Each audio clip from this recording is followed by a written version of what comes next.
Salut! Aujourd'hui, je vais te montrer que tu devrais arrêter de te vanter d'être perfectionniste. Je vais te montrer pourquoi ça te pourrit et pourquoi ça t'empêche d'atteindre tes objectifs.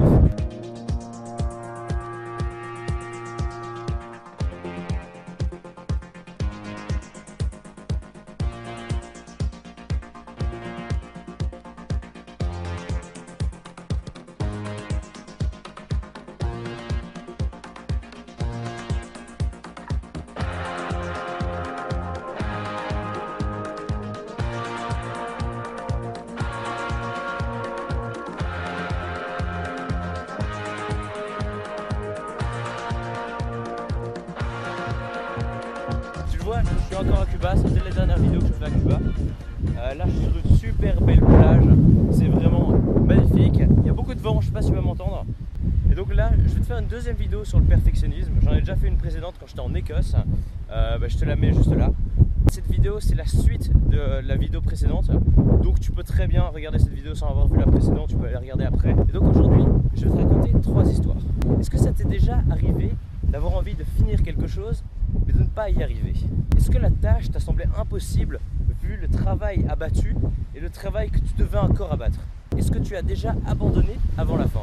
Ou alors tu n'as juste pas commencé? Tu t'es dit que tu devrais attendre un peu parce que tu n'avais pas acquis assez de maturité, assez d'expérience et que le temps ferait son effet et qu'un jour viendrait le moment où tu devrais vraiment t'y mettre. Je vais donc te raconter 3 histoires. Celle de Steven, de Dorothée et de Céleste. Bon putain, là, j'arrive super proche de la mer, il y a des cailloux dans l'eau, je suis pieds nus comme un con. On va tenter de continuer cette vidéo. Alors, histoire de Steven. Je vais me poser ici pour te raconter l'histoire de Steven. Steven veut écrire un roman.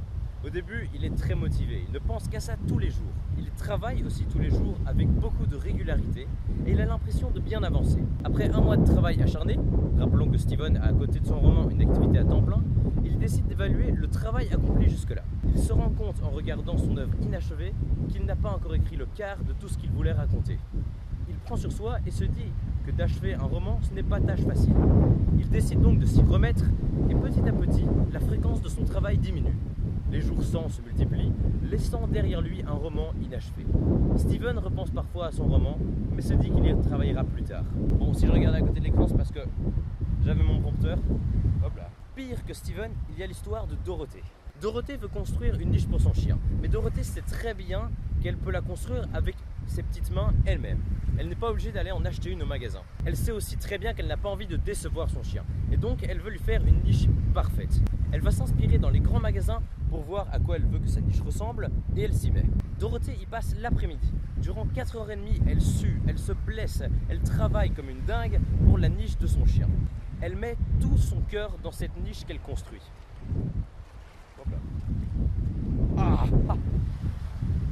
Mal les rochers. Lorsque la nuit tombe et qu'elle doit s'arrêter là pour la journée, elle en profite pour regarder ce à quoi ça ressemble jusque-là.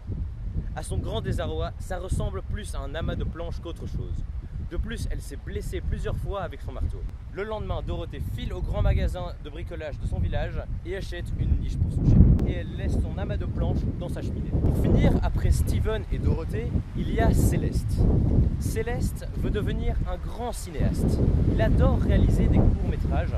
Il en réalise souvent avec ses amis. Et Céleste a une idée de court-métrage qu'il a envie de réaliser. Le problème est que ce long-métrage lui demande beaucoup plus d'organisation, beaucoup plus de travail que tous les courts-métrages qu'il a pu réaliser auparavant. Ce serait un projet titanesque. La solution de Céleste est d'attendre quelques temps qu'il acquiert plus de maturité pour pouvoir enfin réaliser son long-métrage. Céleste ne réalisera jamais ce long-métrage. Si tu t'es reconnu dans Dorothée, Steven ou Céleste, c'est normal. On a tous un peu de Dorothée, de Steven et de Céleste en chacun de nous. Ils sont tous des perfectionnistes à leur manière. Ils veulent tous bien faire pour au final ne rien faire. Et c'est normal d'être un peu comme Steven, Dorothée et Céleste. Je me reconnais moi-même dans ces 3 personnages. Les perfectionnistes sont des procrastinateurs avec un autre nom. Mais ce sont les mêmes. Ce n'est jamais le bon moment pour commencer et on a toujours besoin de plus de temps. Comme pour Céleste et son court-métrage. Le perfectionniste perd son temps sur les détails, repousse le moment de passer à l'action pour ce qui est plus concret. Le perfectionniste a en fait la peur de l'échec et ne s'y met donc jamais.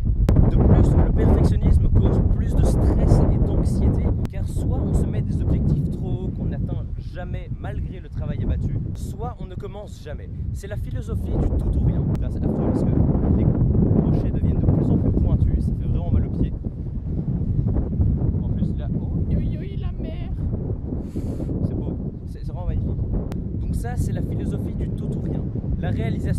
soit parfaite, soit inutile. Ce qui est complètement con comme manière de penser. Il faut viser moins bien, un petit peu en dessous. Les perfectionnistes sont vite découragés car ils sont abattus. Ils se comparent à ceux qui ont réussi et ils ne voient que leur réussite. Ils ne pensent pas à leurs échecs et tout le travail que ça leur a coûté avant d'en arriver là. Mais ça justement c'est le sujet de l'autre vidéo dont je te parlais en début de vidéo. Bon, je te la remets pas mais tu peux aller la voir. À ces gens-là, ça leur a aussi demandé beaucoup de travail et de persévérance. Passer le chemin là. Ok, ça passe. Oh putain, ça fait mal. Quand on est perfectionniste, la moindre irrégularité, le moindre échec peut nous faire flancher et nous faire abandonner. Et justement, quand on se lance dans un projet comme ça, qui nous demande beaucoup d'investissement, c'est normal qu'il y ait des choses auxquelles on ne s'attend pas, des imprévus, des choses qu'on n'avait pas calculées mais qu'on doit quand même traiter. C'est normal.